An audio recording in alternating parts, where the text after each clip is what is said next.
Hi friends, welcome to the market hacker. आज हम लोग बात करेंगे एक बड़े ब्रांड मुफ्ती। अगर आप लोग ब्रांडेड कपड़े के शौकीन हो या आपने ऐसी कोई गारमेंट्स की इंडस्ट्री में आप इन्वेस्ट करते हो तो आप मुफ्ती का नाम आपने सुना होगा। आज के डेट में इसके मोर देन 1400 आउटलेट्स हैं, 120 स्टोर्स हैं। अब इतनी बड़ी कंपनी है ये, जिसका अगर आप स्टार्ट देखोगे तो ये 10,000 रुपये के कर्ज से स्टार्ट हुआ था। आप विकी पेज में बेसिक इन्फॉर्मेशन आपको मिल जाएगा इसका।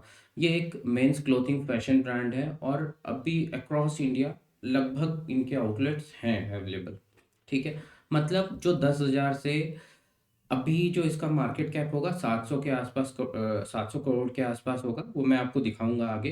तो ओवरऑल एक बढ़िया ब्रांड है, बढ़िया ग्रोथ है। जो यहाँ तक आया है वो यहाँ रुकने के लिए नहीं आया होता है, यहाँ से आगे जाने के लिए आया होता है। तो बहुत अच्छा ग्रोथ है, ये सोच के लोगों ने पैसे लगाए होंगे और भी बेसिक इन्फॉर्मेशन पढ़कर कुछ लोगों ने सुनकर लगाया होगा इनके आईपीओ आने पे। और वो पैसों का अभी क्या स्टेटस है, आगे क्या उम्मीद है, वो सब देखेंगे। तो ओवरऑल विक्की पेज से हमें ये दिख रहा है कि गुड ब्रांड है, बहुत अच्छा ग्रोथ है, सब कुछ ठीक है।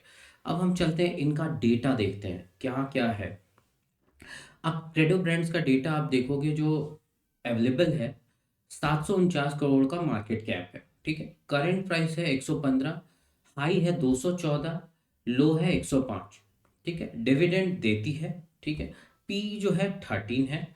अब आरओई जो है 18.4% है। अब आ जाओ रिटर्न्स देखते हैं। एक साल में एज सच कुछ रिटर्न्स दिख नहीं रहा है, ग्राफ डाउनवर्ड है। 3 साल में देखो ग्राफ डाउनवर्ड ही है, मतलब ओवरऑल रिटर्न नहीं है। जिन्होंने इसमें इन्वेस्ट किया होगा आईपीओ के बाद, इसके फंडामेंटल्स को देख के इन्वेस्ट किया होगा कि मार्केट कैपिटलाइजेशन के अकॉर्डिंग और अपने सेगमेंट में बढ़िया करेगी। कॉन्स इसके एज सच कुछ अवेलेबल नहीं है, बट प्रोस जो है कंपनी के अवेलेबल है।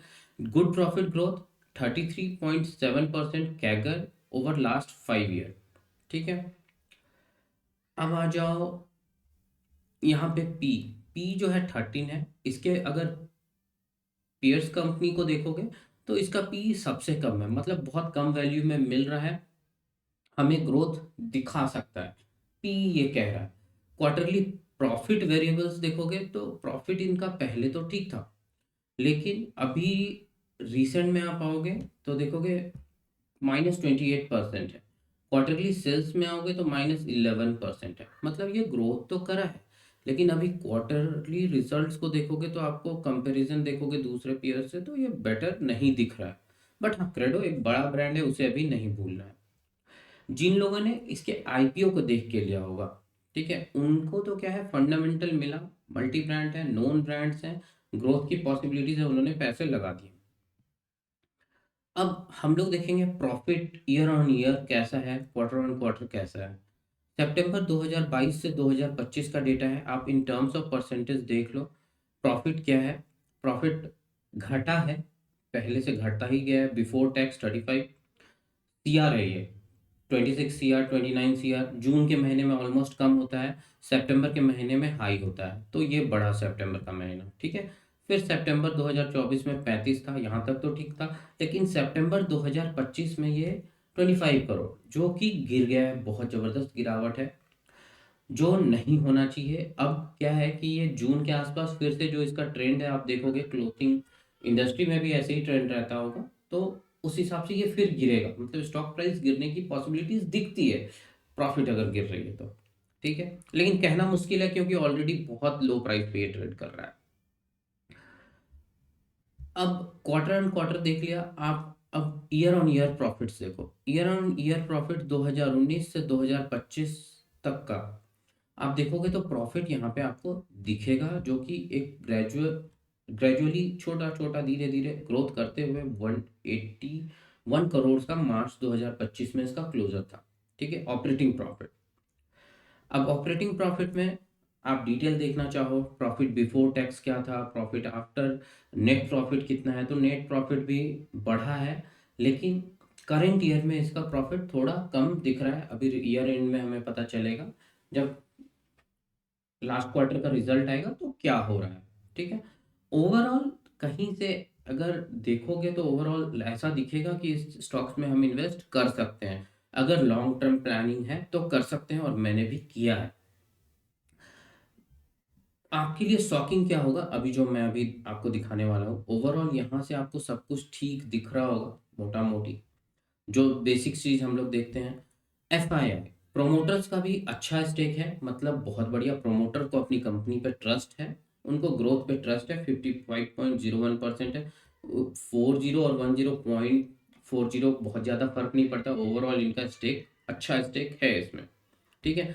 दिसंबर 2024 तक बढ़ता ही गया था, उसके बाद थोड़ा बहुत घटा है, सितंबर के बाद घटना भी बंद हो गया है वैसा। अभी करंट क्वार्टर का आएगा तो पता चलेगा।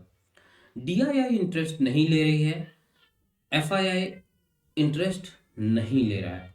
जो भी एफआईआई और डीआईआई ने सेलिंग्स किए हैं वो पब्लिक ने खरीदा है, मतलब डीआईआई और एफआईआई को अभी उम्मीद नहीं होगा। वो ट्रेंड देखते हैं, अगर ट्रेंड लॉन्ग टर्म उनको दिख रहा है कि अभी ग्रोथ नहीं है तो वो पैसे निकाल लेते हैं। तो वो निकल गया और पब्लिक के पास मूव हो गया है। ओवरऑल इसमें ऐसा दिख रहा है सब कुछ सही है, माइनस पॉइंट यही है एफआईआई एंड डीआईआई। ठीक है। लेकिन जो लोग इन्वेस्ट कर चुके हैं वो क्या करें, और जो इन्वेस्ट करना चाहते हैं वो क्या करें। जो करना चाहते हैं उनके लिए फंडामेंटल्स तो ठीक है, लेकिन अब आ जाओ आप चार्ट पे। ये स्टॉक्स जब रजिस्टर हुआ था मंथ, अभी डेली चार्ट नहीं देख रहे हैं कि किस डेट पे क्या रजिस्टर्ड हुआ था, बट आप मंथ वाइज देख लो मोटा मोटी। दिसंबर 2023 में ये आईपीओ आया, करीब करीब 200 हाई जो यहाँ पे दिखाया था 324 के आसपास का, लो है 285 के आसपास का। अब ये जो है धीरे धीरे धीरे धीरे धीरे धीरे धीरे धीरे गिरता ही चला गया। गिरने के बाद ये भी बॉटम नहीं है, थोड़ा बाइंग आया लेकिन सस्टेन नहीं हो पाया। फिर से गिरता हुआ थोड़ा होल्ड करा, फिर ये एक मेजर बाइंग अगस्त 2024 में आया। लेकिन ये भी ट्रेंड कंटिन्यूएशन या मतलब ट्रेंड रिवर्सल नहीं था, फिर से एक डाउन ट्रेंड में आ गया। फिर भी जब भी ये बॉटम पे होल्ड करता है तो एक बड़ा बाइंग आता है, लोग रिवर्सल के लिए उम्मीद बनाए हुए हैं। फिर से ये डाउन ट्रेंड में आया, बॉटम बनाया, बॉटम बना के ये अभी फिर से एक रिवर्सल बना सकता है। अगर करंट मंथ में यहीं पे कहीं बॉटम बना दे, 117 120 के आसपास बना दे, तो नेक्स्ट मंथ में मतलब दिसंबर के आसपास एक बड़ा बाइंग आपको दिख सकता है। ये 150 160 तक ये प्राइस फिर से आ सकता है, और शायद यहाँ से एक ट्रेंड रिवर्सल हो शायद। लेकिन अभी क्या है, आप बाइंग पोजीशन कब बनाओगे, रिवर्सल जब तक शॉर्ट शॉर्ट नहीं दिखेगा तब तक हम कोई बाइंग पोजीशन अब नहीं बनाएंगे, क्योंकि हमारे पास टेक्निकल आंकड़ा है। अगर मैंने इन्वेस्ट किया क्या है, अगर मैंने इन्वेस्ट किया है तो मेरा डाइवर्सिफाइड पोर्टफोलियो है। अगर मुझे यहाँ लॉस हो रहा है, मान लो 30% या 20% का, तो मुझे कहीं और 40% का प्रॉफिट भी है, तो मेरा पोर्टफोलियो ओवरऑल मैनेज्ड है। मैं इंतजार कर रहा हूँ कि एक अच्छा सा बॉटम बनाए, फिर एक क्वांटिटी बाय करेंगे, एवरेज आउट। गिरते वक्त एवरेज आउट नहीं करेंगे, गिर कर जब होल्ड करेगा तब हम एवरेज आउट करेंगे। अभी होल्ड करने के लिए अभी इंतजार करेंगे, हो सकता है ये साइकिल बना के और नीचे चला जाए।